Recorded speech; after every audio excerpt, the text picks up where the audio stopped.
आप देख रहे हैं आईना फैसल शकील के साथ। अस्सलामुअलैकुम नाज़रीन। कश्मीर में जब आज़ादी की जद्दोजहद शुरू हुई और हमने प्रोग्राम करना शुरू किए तो हम कहते थे कि आज हम बात करेंगे कश्मीर पे।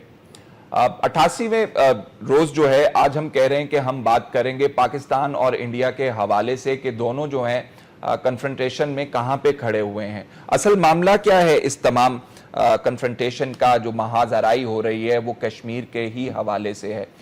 कश्मीर अगर इंडिया जो है किसी हवाले से उसको बेहतर कर लेता, वहाँ के हालात बेहतर कर लेता, तो आज हम पाकिस्तान और इंडिया के हवाले से बात ना कर रहे होते कि दोनों जो हैं आमने सामने खड़े हुए हैं और ये जो एस्केलेशन है कहीं बढ़ ना जाए और कहीं कुछ और काम ना हो जाए, इस हवाले से आजकल बात कर रहे हैं। तो कश्मीर के हवाले से भारतीय हुकूमत क्या इकदाम कर रही है, कश्मीर में जो प्रोटेस्ट जारी है उसको ख़त्म करने के लिए, ऑटोनॉमी देने के लिए। हम कहते हैं इस तस्वाब राय अगर आप नहीं देते हैं, आप कश्मीर के हालात बेहतर कर दें, तो यहाँ से जो प्रोटेस्ट आपको सुनाई देता है या इंटरनेशनल कम्युनिटी के दरवाजों के ऊपर दस्तक दी जाती है, वो इंडिया को जो बुरी लगती है वो शायद कम हो जाए। इसी सूरत हाल के हवाले से बात करेंगे कि क्या चीज़ बदलेगी हिंदुस्तान और पाकिस्तान के दरमियान। ऑफ कोर्स कश्मीर तो जहां पे हालात बेहतर होंगे। मैं अपने मेहमानों का आपसे तारुफ कराए देता हूं। हमारे साथ इस्लामाबाद स्टूडियो में मौजूद हैं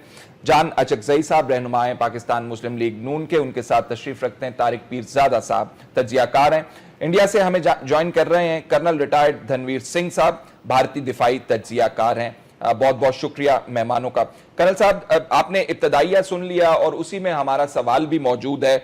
आप क्यों सूरत हाल कश्मीर में बेहतर नहीं कर पा रहे हैं? व्हाट डज इट टेक कि हम हालात जो हैं दोनों मुल्कों के दरमियान कहें कि बेहतर हो रहे हैं? देखिए, जहां तक कश्मीर के हालात का सवाल है, आपने काफी दिनों से पत्थरबाजी के इंसिडेंट्स नहीं सुने होंगे, और जहां तक वहां के हालात का सवाल है, हालात बिल्कुल काबू में है, कंट्रोल में है। और जो आप जो पत्थरबाजी और जो इंसिडेंट देखते हैं, ये नॉट मोर देन 5% है।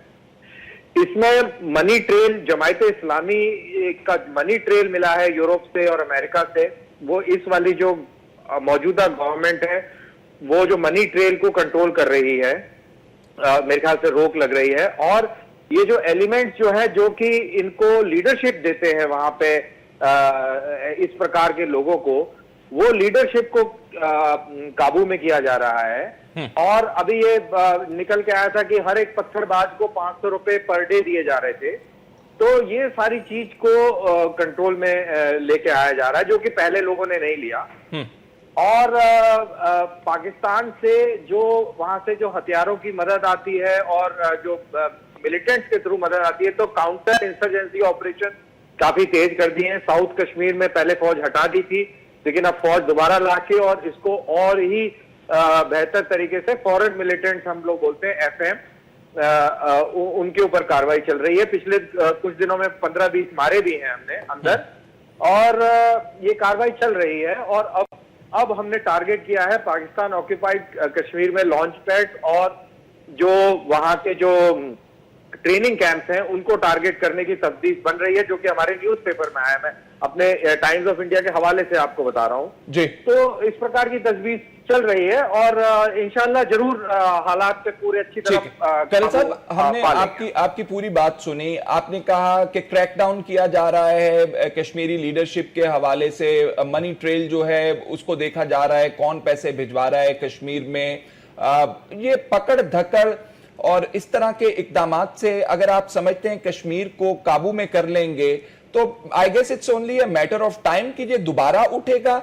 और आपने कहीं ये नहीं कहा कि हमारी मोदी सरकार जो है सियासी तौर पर ये इकदामात कर रही है। ये तमाम क्रैकडाउन के हवाले से आप बात कर रहे हैं।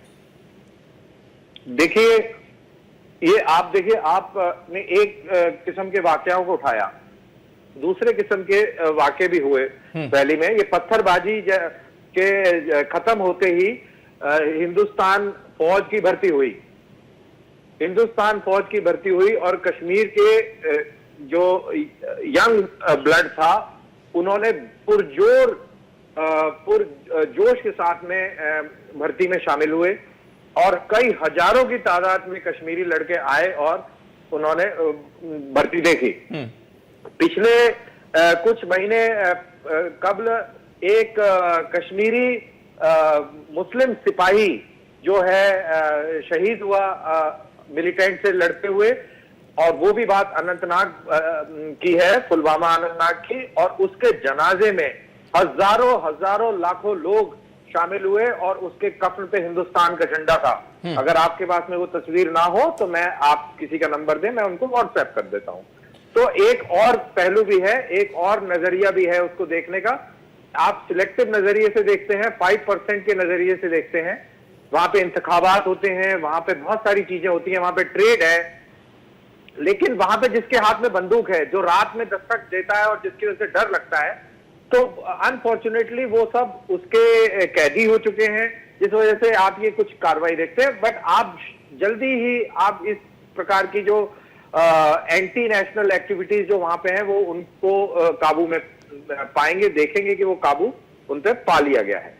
अच्छा, आप इसको ख्याल करते हैं कि ये एंटी नेशनल है, ये भारत के खिलाफ है, आप इसका जो माजी है उसको नहीं परखते हैं, उसमें आप माजी में नहीं झांकना चाहते हैं? नहीं, माजी में बिल्कुल झांकना चाहते हैं। जब आपने ऑपरेशनल जिब्राल्टर किया था 1965 में, तब आपको मैं याद दिला दूं कि जो इन्फिल्ट्रेटर्स, जो पाकिस्तान के एसएसजी के जो इन्फिल्ट्रेटर्स थे, उनको पकड़वाने में मदद लोकल कश्मीरियों ने ही करी थी। और जब आपके रेडर बारामूला में जो नन्स थी, जो क्रिश्चियन नन्स थी, जब उनका रेप करने के बाद जब शेल्टैंग में पहुंचे थे, तो श्रीनगर की दिफा के लिए दुनिया भर का कश्मीरी मुसलमान हथियार के साथ में, हिंद फौज के साथ में कंधे से कंधा मिला के उसने लड़ाई लड़ी थी। यही वो हिस्टोरिकल पर्सपेक्टिव है, यही वो मसला है कश्मीर का जिसके हवाले से हम बात कर रहे हैं, और इसी मसले के हवाले से हम आपकी सियासी काविश को जानना चाहते हैं जो आपकी भारतीय सरकार या नरेंद्र मोदी सरकार ने वहां पे लिया है। आपके बीजेपी के पहले प्राइम मिनिस्टर साहब की तो बड़ी जय जयकार होती है कि उन्होंने कश्मीर के हवाले से बहुत अच्छी बातें की, लेकिन नरेंद्र मोदी साहब के हवाले से हमें ऐसी बातें सुनने को नजर नहीं आती हैं।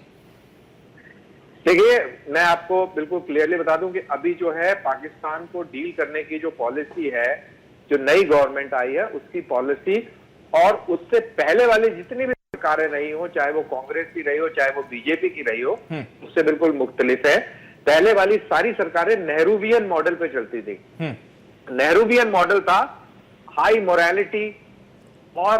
Morality and इम्प्रैक्टिकलिटी।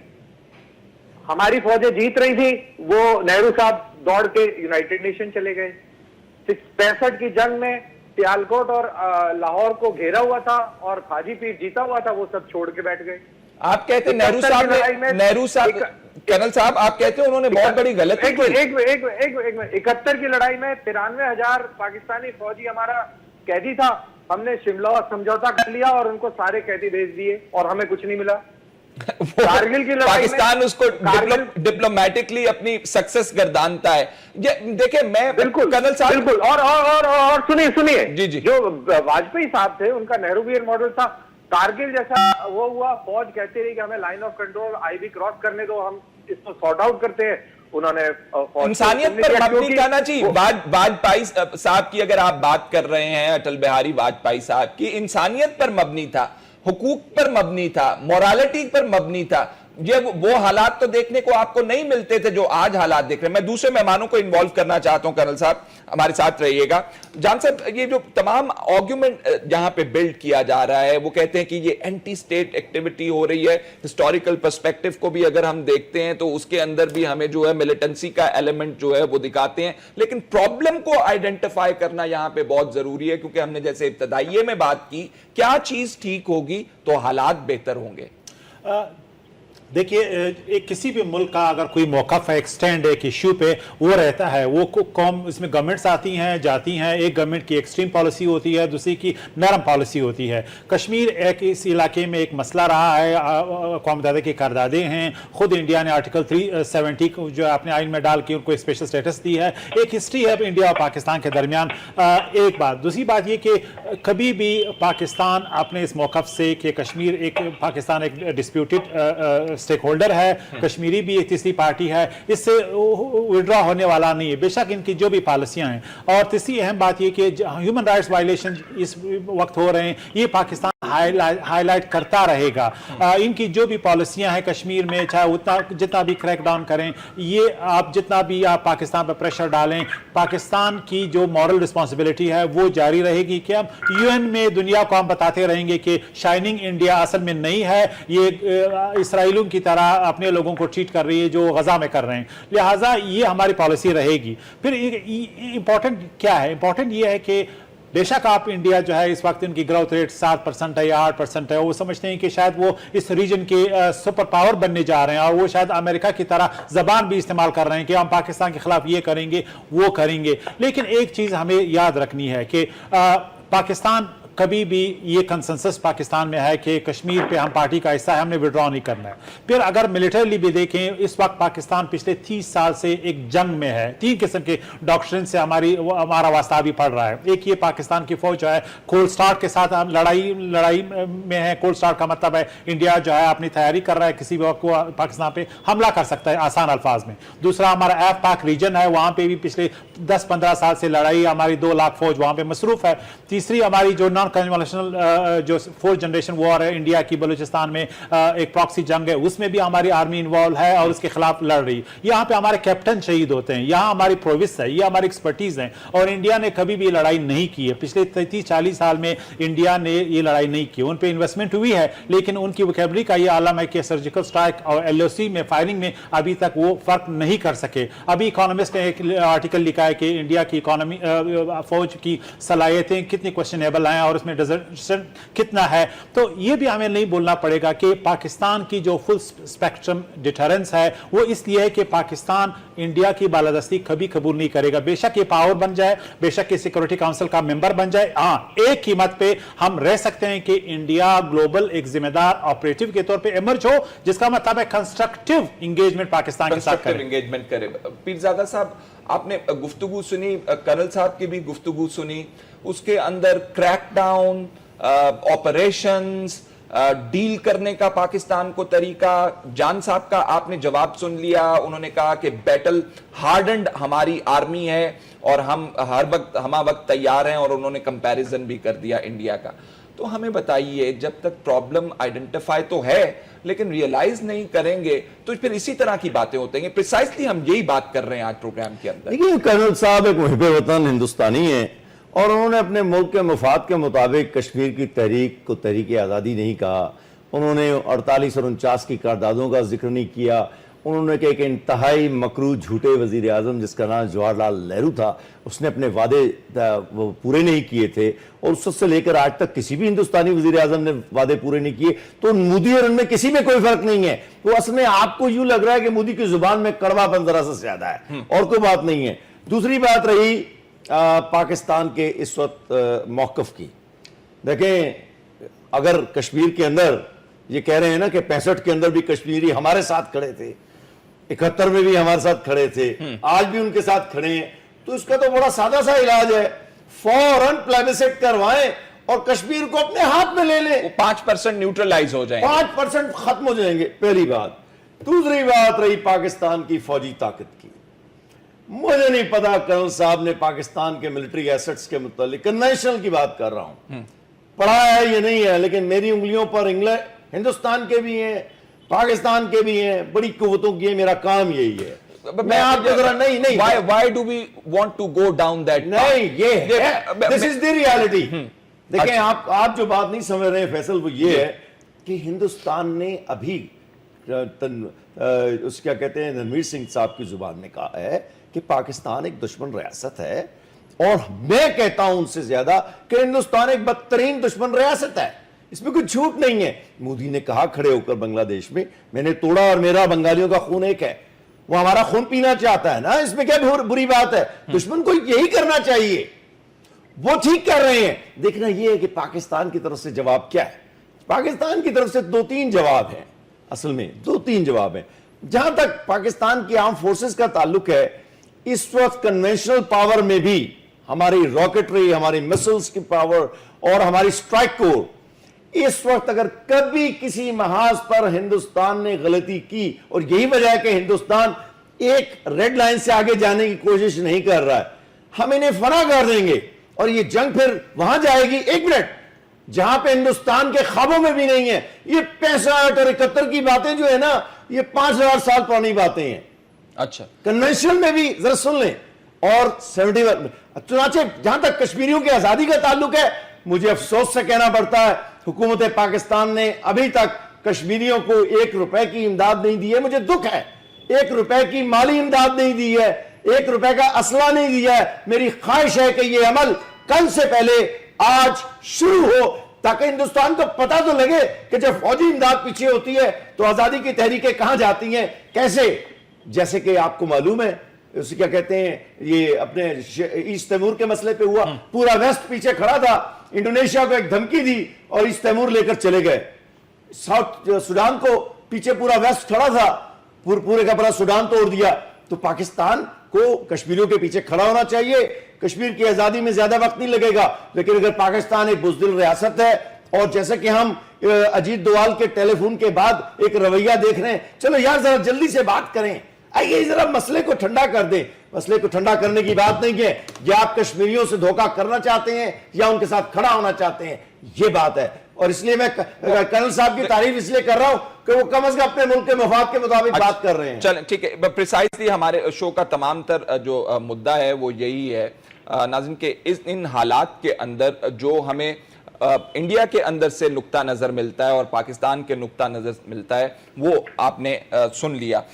एक छोटा सा ब्रेक लेते हैं, ब्रेक के बाद वापस आएंगे और ये जानने की कोशिश करेंगे कर्नल साहब से कि क्या इसके अंदर ऑप्शन मौजूद है या क्या अपॉर्चुनिटी मौजूद है।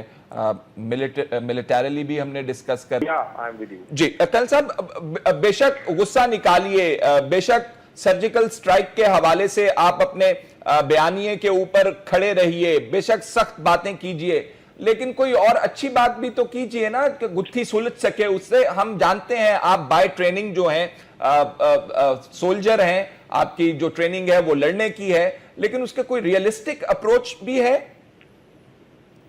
हाँ, रियलिस्टिक अप्रोच है। कश्मीर का मसला कब से शुरू हुआ? कश्मीर का मसला जब हिंदुस्तान तकसीम हुआ तब से शुरू हुआ। कश्मीर का मसला उस दिन से शुरू हुआ जिस दिन पाकिस्तान की फौजें और कबायलियों के साथ में अंदर कश्मीर के अंदर घुस गई और महाराजा को इंस्ट्रूमेंट ऑफ एक्सेशन हड़बड़ाहट में जल्दी में साइन करना पड़ा, जबकि Maharaja of Jammu and Kashmir standstill agreement के बाद में कुछ टाइम लेना चाह रहा था सोचने के लिए। वहां से शुरू हुआ। फिर हिंदुस्तान की फौज श्रीनगर को बचाने के लिए आई और खींचते खींचते उड़ी और जहां जहां फौजें हैं वहां तक लेके गई। तो अभी बड़ा रियलिस्टिक अप्रोच हो गई है। अभी मॉरल हाई ग्राउंड रखते हुए और इम्प्रैक्टिकल लाइन लेते हुए अब इस प्रकार से काम नहीं चलेगा। अभी प्रैक्टिकल लाइन लेनी पड़ेगी और उसी प्रकार की कार्रवाई करनी पड़ेगी। अगर इंसानी हकूक की बात आप करते हैं तो दुनिया को यह बताना पड़ेगा कि जो इंसानी हकूक कश्मीरियों की इंसानी हकूक की बात करते हैं, उनके घर में इंसानी हकूक की कैसे मजम्मत हो रही है वो देखें जरा जाके। बलूचिस्तान देखें, खैबर पख्तूनवा देखें, कल ही हजारा महिलाएं जो औरतें थी, ख्वातीन थी, 4 उनको कत्ल कर दिया गया क्योंकि वो शिया थी। सिंध में देखें और ये सारी चीजें देख के समझें और फिर देखें कि कौन किसको क्या बोल रहा है।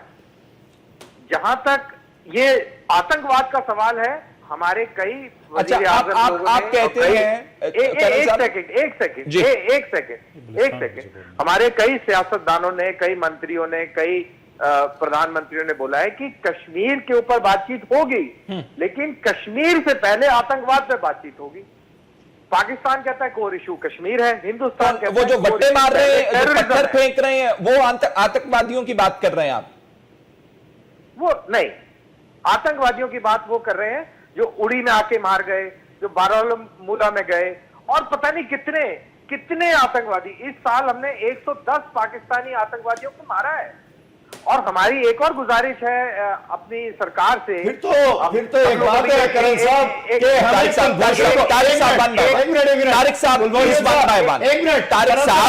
साहब, you will have your time, sir. Kulbhushan को अभी मार देना चाहिए, चूंकि वो भी तो साला एक दहशतगर्द है, आतंकवादी है, अभी उसको मार देना चाहिए और उसकी लाश जो है इस्लामाबाद में लटका देनी चाहिए। क्या झूठ बोल रहे हो यार, क्यों झूठ बोल रहे हो? कोई नहीं, एक मिनट, चलो झूठ बोल रहे हो तो लीजिए। आपसे उन्होंने सवाल पूछा है, उन्होंने सवाल पूछा है कि कोई आपके जहन में कश्मीर का कोई हल भी है कि नहीं है? वो मैं बता रहा हूं, तो मेरे को जी मुकम्मल कर लीजिए। हाँ, आप बता रहे।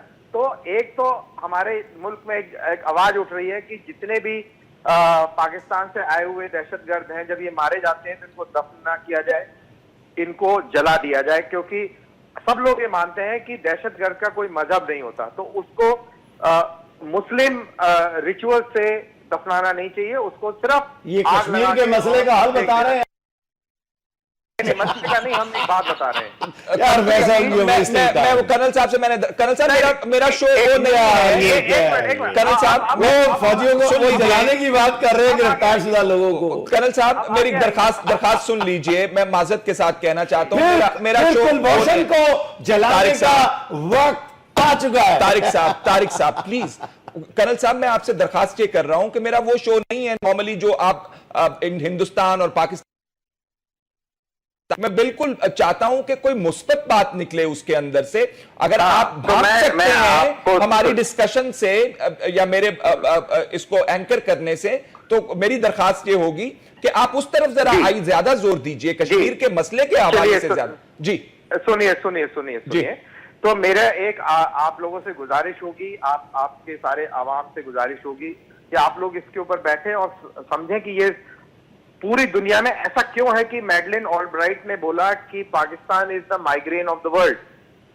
जो एक यहूदी औरत से और क्या तारिक साहब लेट हिम फिनिश। एक यहूदी पाकिस्तान के मुतालिक और क्या तारिक साहब, I will not conduct this show like this, I am really very sorry. आप अपने जो मर्जी कहिएगा आप अपनी बारी के ऊपर, लेकिन लेट हिम फिनिश प्लीज। सारा वक्त दे रहे हैं। चलें ठीक है, उसमें आता हूं मैं, आपको भी वक्त मिलेगा। जी रैप अप कर लीजिएगा कल साहब। तो मैं आपके बिहाफ पे तारिक साहब से लड़ रहा हूं। नहीं बिल्कुल, मैं इसीलिए बिल्कुल चुप हो रहा हूं। मैं समझ गया हूं कि आपके प्रोग्राम का फॉर्मेट क्या है, तो इसलिए मैं बिल्कुल जेंटलमैनली बात कर रहा हूं। जी प्लीज। तो मेरा कहने का मतलब ये है कि जितना भी जो दहशतगर्द जो रेडिकलाइजेशन हुआ है पाकिस्तान में जियाउल हक साहब के बाद में, जो अफगानिस्तान की जो तहरीक चलाई आप लोगों ने, बहुत अच्छी चलाई, लेकिन उसका जो फॉल आउट हुआ है वो काफी सैड हुआ है। उसकी वजह से पूरे एरिया के अंदर जो है दहशतगर्दी है। आपके मुल्क में खुद है, आप खुद दहशतगर्द के शिकार हैं। कर्नल साहब ये बड़ा अनफेयर सा आर्गुमेंट है। अगर मैं कहूं कि आपने जो सैफरॉन कलर की पहनी हुई है टोपी, ये मोदी सरकार साहब के आने के बाद जो हवा मिली है वहां पे तहरीक में जो सैफरॉन क्लैड कपड़ों के अंदर पहन के पॉलिसिंग का किरदार अदा करते हैं, तो ये मेरा ख्याल है अनफेयर आर्गुमेंट होगा। मैं आपसे ये जो मेरी टोपी को जिक्र कर रहे हैं, ये मेरी फौज की टोपी है, इसको आप सैफरन से ना जोड़ें। वही ना जी आर्गुमेंट, अब्सर्डिटी जो है।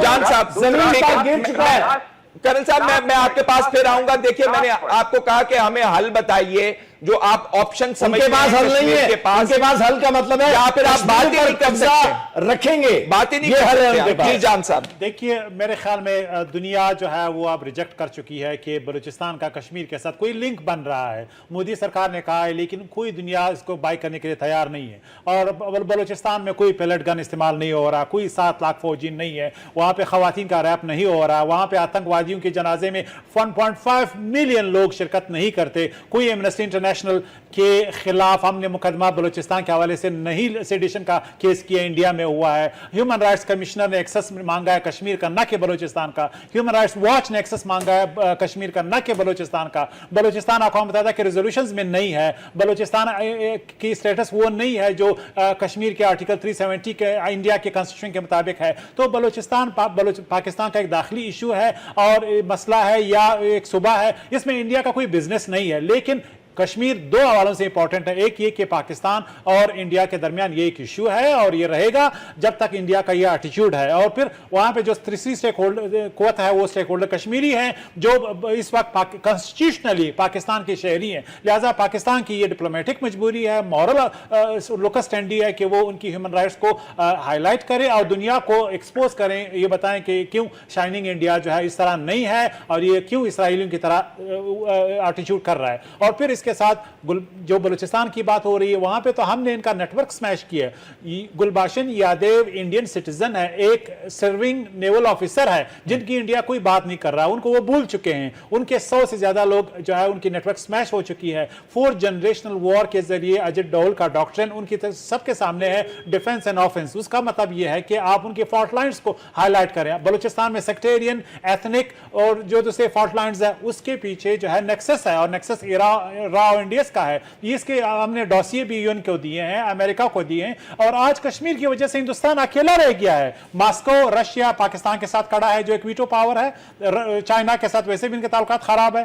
यूएस जो है इस वक्त पाकिस्तान की उनकी जो सप्लाई लाइन है नेटो की, उस वजह से आज भी वो पाकिस्तान के मौकफ को अप्लाई कर रहा है कश्मीर में। उन्होंने concern I don't think so, मेरा नहीं ख्याल अमेरिका जो है बाय कर रहा है पाकिस्तान के नहीं, कश्मीर और बातें कर रहे हैं। उड़ी को वो कहते हैं कि ये टेररिज्म हुआ है, लाइन ऑफ कंट्रोल को वो कहते हैं कि आप ह्यूमन राइट्स करें दोनों, ह्यूमन राइट्स पे उन्होंने तशवीश का इज़हार किया है और मेरा ख्याल है इस रिश्ते में करवाना चाहते हैं। ह्यूमन राइट्स के हवाले से स्टेट डिपार्टमेंट का बयान ऑन रिकॉर्ड है, वो कश्मीर की बात कर रहे हैं, बलूचिस्तान की बात नहीं कर रहे। उन्होंने कहा we are concerned about this और उड़ी को कहा ये टेररिज्म है। तारिक साहब क्या आप कहते हैं, बात वही कर रहे हैं अभी तक, वो कह रहे हैं कि कोई ऑप्शन नहीं है। बात यह है कि अटूट अंग वाली बात पाकिस्तान के सियासी हुक्मरान जो हैं, अब मैं कर्नल साहब को एक तरफ छोड़ देता हूं, वो तो बात कर चुके हैं कि कब्जा रखेंगे कश्मीर का। बात यहां से शुरू करते हैं ना।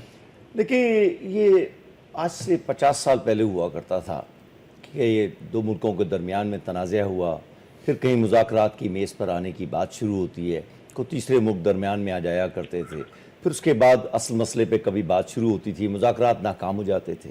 ठीक है, मुज़ाकरात नाकाम जब हुआ करते थे फिर कभी जाकर जंग शुरू हो जाया करती थी।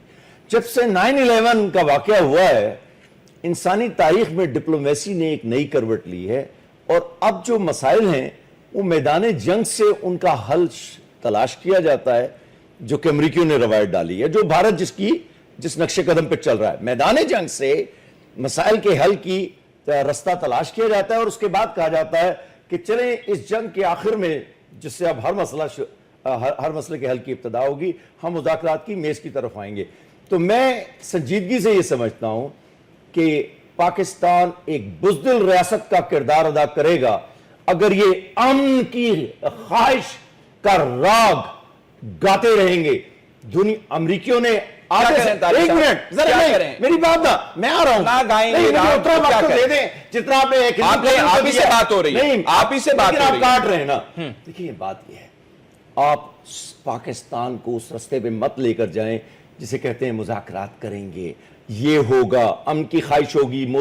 अजीत डोवल ने एक फोन किया तो अचानक टिकरात चल रहे हैं सारे पाकिस्तान के, यार ये अमन की ऑप्शन आई है। कश्मीर के अंदर क्या हो रहा है? 88वें रोज भी 600 के करीब उन्होंने लोग पकड़ लिए हैं, लोगों की शादियों के अंदर। मैं चाह रहा हूं कि तहरीके घरों के अंदर जाके मैं कहता हूं कि इतनी बड़ी तादाद में आपको इस वक्त खुल्लम खुल्ला अस्करी और नीम अस्करी इमदाद कश्मीर के लोगों की करनी है। नहीं करेंगे, मैं कर्नल साहब बैठे हैं यहां कहता हूं कि कश्मीर की तहरीक को कर्नल और उनकी फौज खत्म कर देगी। चाहे आपने जिस तरह वो फौज लाकर 1 करोड़ कश्मीरियों को कुचल रहे हैं, आप अपनी फौज और अपने जराए इस्तेमाल करें, जंग किए बगैर तमाम इमदाद दें और भारत की फौज को वहां पे कत्लेआम होने दें। अगर आप नहीं करेंगे, कश्मीर का मसला चेचनिया के मसले की तरह खत्म हो जाएगा। तो मोदी साहब ने तो बिल्कुल मुख्तलिफ डॉक्ट्राइन दे दिया है। अगर वो कहते भी हैं सर्जिकल स्ट्राइक के हवाले से, उड़ी के बैकग्राउंड के अंदर वो कहते हैं हमने सर्जिकल स्ट्राइक, अरे उनको करने देना सर्जिकल स्ट्राइक। तो आपके ख्याल में अब वो बैठे रहेंगे? नहीं करने देना, तो आपकी 3 स्ट्राइक को देखिए, मैं आपको ये कुछ देर पहले कह रहा था तारिक साहब, मैं आई डू नॉट, मैं ये आपका जाती एजेंडा है, मेरा जाती एजेंडा नहीं है, मैं अपने एजेंडे की बात कर रहा हूं। 2 मुल्कों के लोगों की बात नहीं, कर रहे हैं। 2 मुल्कों के लोगों की नहीं, ये पाकिस्तान की सलामती के आला तरीन मुफादात, जिनके फहरिस्त इस तरह है, कश्मीर, सियाचिन, सरक्रिक, इसके बगैर भारत को जिंदा छोड़ने का कोई हक नहीं है आपके पास, क्योंकि वो आपके 10 करोड़ कश्मीरियों को खत्म कर देंगे। जिस तरह 10 लाख इन मुसलमान जो हैं इराक में अमेरिकियों ने मार दिए, 4.5 लाख सीरिया में मारे गए, लाखों आदमी भारत ने जनाब क्या कहते हैं कश्मीर में मार दिए, कोई पूछने वाला नहीं है। आपकी अमली मुदाखलत के बगैर भारत कश्मीर की तहरीक को खत्म कर देगा। मैं इसका जी जान सर, देखिए, हुकूमत की पाकिस्तान की रिस्ट्रेंट की पॉलिसी या अमन की ख्वाहिश पाकिस्तान की बिल्कुल बुज़दिली है, ये बिल्कुल बुज़दिली है। एक मैच्योर मैं कहता हूं कश्मीर को दफन करने का पहला रास्ता अमन की ख्वाहिश है। लेकिन मैं ये भी बताना चाहता हूं कि अगर हमारा किसी भी रेड लाइन को क्रॉस करने की कोशिश की गई, हिंदुस्तान को हम स्टोन एज तक पहुंचाएंगे। ये हमारा नेशनल रिजॉल्व है। इसलिए कि उनका 100 बिलियन जो एक्सपोर्ट है वो बैठ जाएगा, उनकी जो स्टॉक एक्सचेंज जो 60,000 है वो जीरो हो जाएगा, उनकी जो इंटरनेशनल इकोनॉमिक एक्सपार्टिएट कम्युनिटी है 1.5 लाख वो ओवरनाइट उड़ जाएंगे, और जो उनकी जो ग्रोथ रेट है वो जीरो पे आ जाएगी। क्या इंडिया ये अफोर्ड कर सकता है? इंडिया नहीं कर सकता। लेकिन पाकिस्तान एक मैच्योर मुल्क की तरह अमन की ये पॉलिसी का मतलब ये नहीं कि हम कश्मीर पे कंप्रोमाइज करेंगे। मियां साहब का मसला, मैं एक बात कहता हूं मियां साहब, फिनिश प्लीज, मुझे ब्रेक ले कश्मीर के साथ हम हैं, कश्मीरियों के साथ हर फोरम पे हम हाईलाइट करते रहेंगे। ये हमारा कौमी रिजॉल्व है, पाकिस्तान की कंसेंसस है, और ये कंसेंसस हम जारी रखेंगे और लीड करते रहेंगे। जो कर्नल साहब को फायदा हासिल है ना, वो ये है कि आपके वजीर आजम ने कश्मीर, उसमें यूनाइटेड नेशंस में तकरीर की, कश्मीर की बात की, पहले 9 मिनट में पाकिस्तान में भारत की रियासती दहशतगर्दी, कि भारत एक दहशतगर्द रियासत है, एक फिक्रे में कहना था, और 160 वज़ीर आज़म ये बात सुनते नहीं कही। मियां साहब की सोच और पाकिस्तान की सलामती के मफादात, कश्मीर, सियाचिन, सरक्रिक, इनके दरमियान बराह रास्त सुषमा स्वराज साहबा ने जब स्टार्ट किया तो उन्होंने बात ही स्टेट टेररिज्म की मियां साहब ने बात की है, मलिहा लोधी ने गुलबोशन इसराइल के स्टेट टेररिज्म की। चल ठीक है, मैं ब्रेक ये चलता जाएगा। बलूचिस्तान को इंडिया की ख्वाहिश पे इंटरनेशनलाइज नहीं करेंगे हम, तो बलूचिस्तान का नाम ले रहे हैं। बलूचिस्तान को इंडिया की ख्वाहिश पे इंटरनेशनल प्रोग्राम में बलूचिस्तान का नाम आपने कलभूषण जाधव को वहां से पकड़ा हो, ठीक है, उसका नेटवर्क आपने ब्रेक किया हो, और आप कह रहे हैं कि उठाया है और भी उठाएंगे, लेकिन इंडिया की ख्वाहिश है कि डाइवर्ट हो और नैरेटिव उनका जो कश्मीर का है वो हम by default by design. Break के बाद अब हमारा जहां पे कॉलमिस्ट का और इंडिया के अंदर भी कॉलमिस्ट का ये ख्याल है कि मोदी साहब जब सर्जिकल स्ट्राइक की बात करते हैं तो वो एक खिड़की खोलना चाहते हैं कि पाकिस्तान के हवाले से जब वो इल्जाम दराजी कहें कि ये उड़ी का हमला पाकिस्तान ने किया, ये बारामूला का हमला किया, पठानकोट का किया, तो वो कहें कि हम घुस सकते हैं आपके। कर्नल साहब, आपके मुल्क के अंदर इसको बाय किया जा रहा है, मोदी साहब के इस डॉक्ट्राइन को? डॉक्ट्रिन को बाय किया जा रहा है क्योंकि हिंदुस्तान काफी परेशान हो गया था। हमारे ऊपर हमले होते रहते थे और हम चुपचाप उनको सहते रहते थे, डोजियर देते रहते थे और हम बेकार की बातें करते रहते थे। लेकिन ये पहली बार हुआ है कि हमने बातों के साथ काम भी करा है, एक्शन भी हुआ है, और वही नतीजा है, उसी का नतीजा है कि पाकिस्तान की आज फौजें बॉर्डर पे लगी है। और बारामूला के हवाले से हमें बता सकते हैं क्यों हुआ? अगर स्ट्राइक कामयाब हुए फिर बारामूला क्यों हुआ? अगर बड़ा अच्छा डॉक्ट्राइन था, आप कह रहे हैं कि हम बहुत जबरदस्त इसको गले लगा। देखिए, मैं आपको टाइम्स ऑफ इंडिया की जो आज खबर छपी है उसके हवाले से बोलना चाह रहा हूं कि सिर्फ एक उड़ी का जो हमने सर्जिकल स्ट्राइक करी उससे पूरा मसला हल हो जाएगा, पूरी दहशतगर्दी का मसला हल हो जाएगा, ऐसा नहीं है। हिंदुस्तान अफवाज ने सरकार को बोला है कि हमें कम से कम 6 महीने का टाइम दे, हम इसको टारगेटेड तरीके से कॉस्ट एस्केलेशन करके जो एट्रिशन लेवल है उसको अनटेनेबल करके हम इस जो क्रॉस बॉर्डर टेररिज्म है इसको कहीं ना कहीं कंट्रोल में लाने की कोशिश करेंगे। और साहब ने कश्मीर की बात कर दी है, वाह वाह वाह। और साथ साथ कश्मीर में क्या, कश्मीर के अंदर भी स्ट्रेटेजी बता दीजिए। वो तो बता चुके हैं, कब्जा जारी रहेगा, आप लोगों को पकड़ते रहेंगे, लीडरशिप को आप, कब्जा जारी रहेगा। आपने ठीक कहा, बिल्कुल कहा, कब्जा जारी रहेगा। आपका मुल्क तो नहीं है, कब्जा जारी रहेगा। मैं किसी के लिए नहीं, मैं किसी के बीच में नहीं बोल रहा था। जी, जी। हमारे यहाँ पे बड़ा रिजॉल्व है, पार्लियामेंट का रिजॉल्व है कि जो पाकिस्तान ऑक्यूपाइड टेरिटरीज है वो भी हमें आजाद करानी है और पूरे मुल्क को बाकी उसी शेप में लेके आना है जिस शेप में 1947 में। ये आपको किसने, पाकिस्तान ऑक्यूपाइड कश्मीर की आप बात कर रहे हैं, आपको किसने चिट्ठी लिखती वहां से? चलिए कोई बात नहीं, वो चलिए we will not get into that kind of. मैं अपने मुल्क का नजरिया दे रहा हूँ, मैं अपने मुल्क का नजरिया दे रहा हूँ, आपके अपना मुल्क का नजरिया है। बुनियाद होनी चाहिए, हमारे नजरिए की बुनियाद यूनाइटेड नेशंस की रेजोल्यूशन है जिसके हवाले से बात की जाती है। आपकी नजरिए की बुनियाद कहां से, लोकसभा से आई? जी जी, मैं बताता हूँ, हमारे उसकी यूनाइटेड नेशन का जो नजरिया आप बता रहे हैं वो इट वाज एन एडवाइजरी है। आप तो गूगल कर लीजिए, आप पढ़ लीजिए, उसमें बिल्कुल साफ साफ है कि it is an advisory to both the countries कि वो आपस में इसको रिजॉल्व करें। मेरा ख्याल है आपने कभी रेजोल्यूशन पढ़ा नहीं है। नहीं, बात सुनिए कर्नल, पढ़ो यार, पढ़ो, थोड़ी सी इल्म में इजाफा करो। ये बात तो आपका कोई वज़ीर आज़म भी नहीं कहता जो आज आपने फरमाई है। अच्छा, मुझे एक दो बातें करने दें। जनाब, हम लाइन पूरी कर्नल साहब, एक बड़ी कमाल की बात कर्नल साहब ने की है। कैसा आपकी इजाजत से एक बड़ी कमाल। तारिक साहब, मैं आ रहा हूँ आपके पास, please hold your horses, I am coming to you. जी, पहले बात सुनिए, रैप अप कर लीजिए। रैपिंग यूनाइटेड रेजोल्यूशन में बड़ा सिंपल है, बड़ा क्लियर है कि प्लेबिसाइट होगा। प्लेबिसाइट से पहले पाकिस्तानी फौजें और रेडर जो है अपनी साइड में जाएंगे और हिंदुस्तान बेयर मिनिमम फौज रखेगा कश्मीर में, जिससे कि पाकिस्तान मिस एडवेंचर ना करे। और जब ऐसी स्थिति हो जाएगी 7 लाख फौज होगी बेयर मिनिमम। अच्छा, मैं आता हूँ। जी तारिक साहब, मैं साहब को मुबारकबाद देता हूँ। आप खाली कर दीजिए, प्लेबिसाइट बहुत जरा मैं बात अब शुरू कर लूं। अब बिल्कुल सियासी बात करूंगा।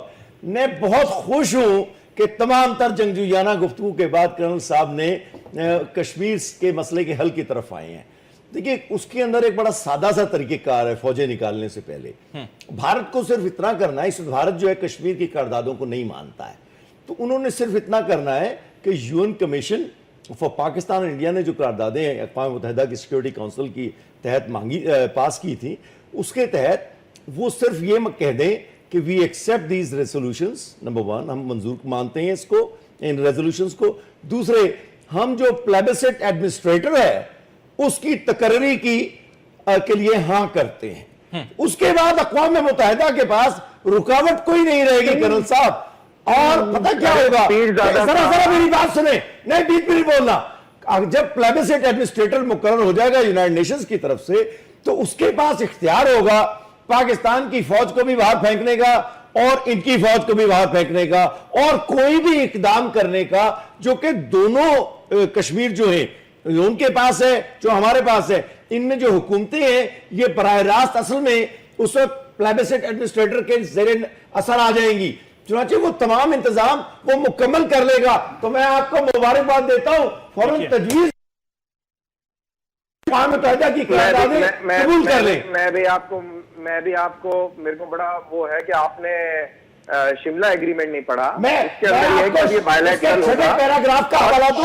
शिमला एग्रीमेंट में आपने अबाइड रेजोल्यूशन को भाग गए। जी, देखिए, एक मैं जान साहब इस वक्त से बात कर रहा हूं। पाकिस्तान की फॉरेन पॉलिसी है वो हिंदवाता जो माइंडसेट है वो लीड कर रही है। लेकिन एक चीज हिंदुस्तान को भी समझना है कि वो सुपर पावर नहीं है, ना वो यूएस है। ये बॉगे ये जो उनके जहन में है, और ना पाकिस्तान उनके ख्याल में कोई फेल्ड स्टेट है। तो ये को एक समझना पड़ेगा। दूसरी बात यह कि पाकिस्तान, नेपाल और भूटान नहीं है जिनकी फॉरेन पॉलिसी डेली कंट्रोल करेगा। इसके साथ यह भी इन्हें समझना है कि जो बायलैटरल इश्यूज हैं उस पे मीनिंगफुल डायलॉग के अलावा इनके पास कोई ऑप्शन नहीं है। कश्मीर पे उन्हें बात करना पड़ेगा, जिस तरह भी हो इन्हें बैठना पड़ेगा। जो कश्मीरी के ह्यूमन राइट्स हैं उनका इन्हें रिस्पेक्ट करना पड़ेगा। ये 4 खिलौने इन्होंने लिए, इससे आप भूटान को डरा सकते हैं, लेकिन पाकिस्तान कभी भी उनकी स्फीयर ऑफ इन्फ्लुएंस को कबूल नहीं करेगा, इनकी नियर अब्रॉड की पॉलिसी नहीं मानेगा, इनकी जो इन्फ्लुएंशियल नेबरहुड की पॉलिसी है वो एक्सेप्ट नहीं करेगा, और इनको वर्ल्ड पावर बनने में कंस्ट्रक्टिव एंगेजमेंट के अलावा कोई रास्ता नहीं है। वरना जिस तरह एनएसजी में उनके को वीटो हुआ वो फिर उसका सामना करना पड़ेगा। यूएन सिक्योरिटी काउंसिल में इनके खिलाफ फिर वीटो इस्तेमाल होगा और इनकी जो एम्बिशंस है वो दड़ाम से गिर जाएंगे। ये हिंदुस्तान को समझना है। तो इस खिते में अमन, परमानेंट अमन, सस्टेनेबल डेवलपमेंट के लिए जान रास्ता साहब का एक और आर्गुमेंट choice तगड़ा देने है के कि पास है। अगर ये कश्मीर का मसला रिजॉल्व कर लेते हैं according to the UN resolution, जैसे कि किसी हद तक वो भी कह रहे हैं, जैसे कि किसी हद तक वो भी कह रहे हैं कि फौजें निकालने वाली बात जो थोड़ा बहुत तो वो कहते हैं कि फिर सुपर पावर बनने में रुकावट कोई नहीं रहेगी। अभी तो हम कहते हैं कि दबा लगा हुआ है, बहुत बड़ी डेमोक्रेसी है। जान साहब की ख्वाहिश हो सकती है कि भारत सुपर पावर बन जाए, लेकिन हकाइक पता क्या है, जब 800 मिलियन लोग भूखों सड़कों पर पड़े हुए हों, उस वक्त तक के लिए भारत को इंतजार करना चाहिए कि उनका पहले वो मसला हल करे।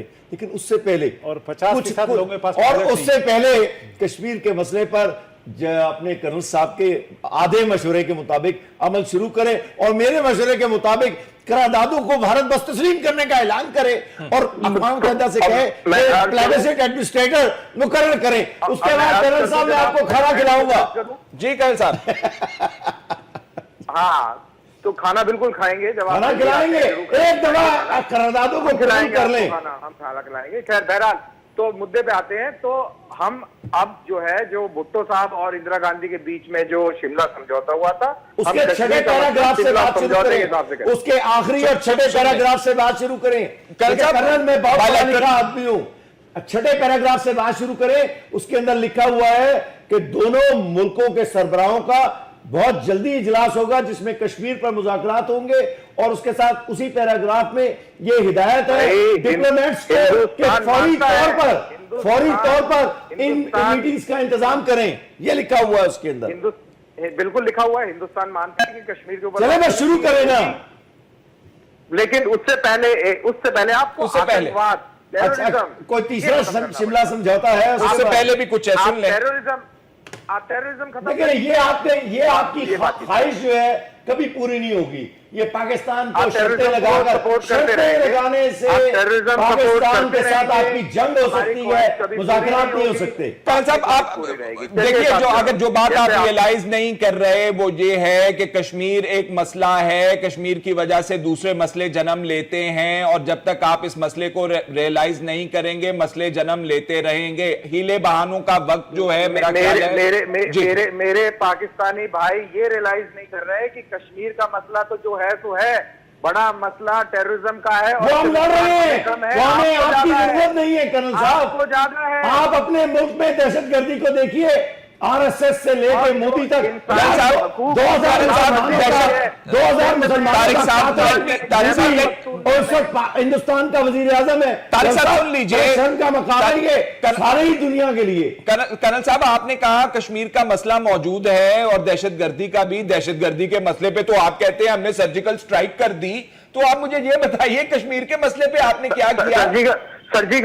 सर्जिकल स्ट्राइक से सारा दहशतगर्दी खत्म नहीं हुई, वो आपको खत्म करनी है, वो आप करेंगे। आपने क्या किया है ना, फिर आपने क्या किया? आपने तो सर्जिकल स्ट्राइक के डॉक्ट्राइन को आप कहते हैं हम गले लगा लिया मोदी साहब के, तो कश्मीर के मसले पे क्या? उन्होंने ये कहा है, देखिए कर्नल साहब आपने एक बड़ी अच्छी बात की है, आपने कहा 6 महीने में हम पाकिस्तान पर ऐसे बहुत से हमले करेंगे, ये हमने एक स्ट्रेटेजी दी है। वो वीडियो रिलीज कर रहे हैं आप कर्नल साहब?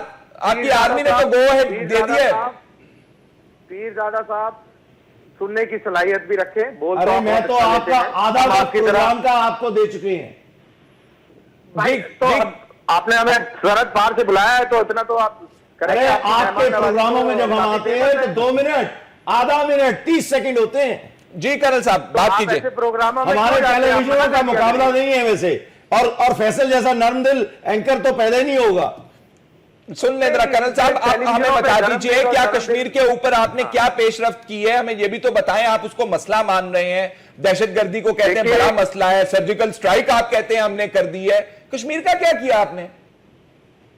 कश्मीर का आपने करना है। आप दहशतगर्दी छोड़ दीजिए, आपके हाथ में, आपके पास बॉल है, आपके कोर्ट में बॉल है, आप दहशतगर्दी। तो आप क्या आप समझते हैं कि हम आपके पीछे पीछे फिरते रहें, दरखास्त करते रहें कि आइए अब बात कर लें, आप बात कर लें, आप कहें हम पानी रोक देंगे, ये करते रहेंगे? अब आप ही कोशिश करते रहते बातचीत की। हिंदुस्तान को तो कोई ज्यादा तकलीफ नहीं है, हम तो बॉर्डर भी नहीं करते। अब क्या बहुत, तो यही तो मसला है, ये एटीट्यूड है जिसका आप जिक्र कर रहे हैं। प्रिसाइसली इसी की बात हम कर रहे हैं जो आप एटीट्यूड इस वक्त रिफ्लेक्ट कर रहे हैं। चलिए आप इसको एटीट्यूड मान लीजिए। अब हम इस चीज के ऊपर ज्यादा ध्यान नहीं देते। हमें अभी ये समझ में आ गया है कि पाकिस्तान के अंदर जब आप लोगों को पैलेट गन नजर आ रही है तो आपको ये नजर नहीं आता कि पाकिस्तान में अपने जंगी तैयारे, टैंक और आर्टिलरी तोपों का इस्तेमाल खैबर पख्तूनवा में किया, बलूचिस्तान में करते हैं, जिंदा आदमी को हेलीकॉप्टर से फेंक देते हैं। जनाब देखिए, अब इन तोपों का रुख आपकी तरफ है या कश्मीर का मसला हल कर रहे हैं। कर्नल साहब, मैदान जंग से ही बात शुरू होगी। कर्नल साहब को यकीन दिलाता हूं, तारिक साहब दूसरे मरहले प्रोग्राम का वक्त खत्म हो गया जी, खत्म हो गया जी। अच्छा, आपको लाइटर टोन, अभी एक उनकी बॉलीवुड की एक मूवी किस नंबर 2 आ रही है जिसे सर्जिकल स्ट्राइक का नाम दिया गया है। उसमें प्रोडक्शन मोदी साहब का है, स्क्रिप्ट जो है डोवल साहब का है, और अभी ये रिलीज होने वाली है और ये कहेंगे कि ये जीत दिया हमने सर्जिकल स्ट्राइक। कर्नल साहब, मेरा ख्याल है इस वक्त आप ये बातें कर रहे हैं तोपों की, फैजल साहब एक सवाल कर्नल साहब, आप एक बुरहान बानी को नहीं संभाल पाए, एक बच्चे को आप नहीं संभाल पाए, एक और निकल आया, उस दिन की खैर मनाइए कि आप फिर क्या करेंगे। प्रोग्राम का वक्त खत्म हुआ जा रहा है। हमारे जो मेहमानों का नुक्ता नजर है, खासतौर पे कर्नल साहब का, वो रेजोल्यूशन के हवाले से बात नहीं करते हैं। वो कहते हैं कि पाकिस्तान ये कर रहा है, पाकिस्तान ये कर रहा है। आप 70 साल हो गए, कश्मीर के हवाले से इन्होंने क्या किया? वो कहते हैं कि जी आपने करना है। मैदान जंग में बात होगी। तारिक साहब, मैदान जंग के अलावा भी बहुत सारी एवेन्यूज हैं, उनको एक्सप्लोर करना चाहिए। प्रोग्राम का वक्त खत्म हुआ जाता है। तारिक पीरजादा साहब, जावेद चकजई साहब और कर्नल रिटायर्ड तनवीर सिंह साहब, बहुत बहुत शुक्रिया। अल्लाह हाफिज।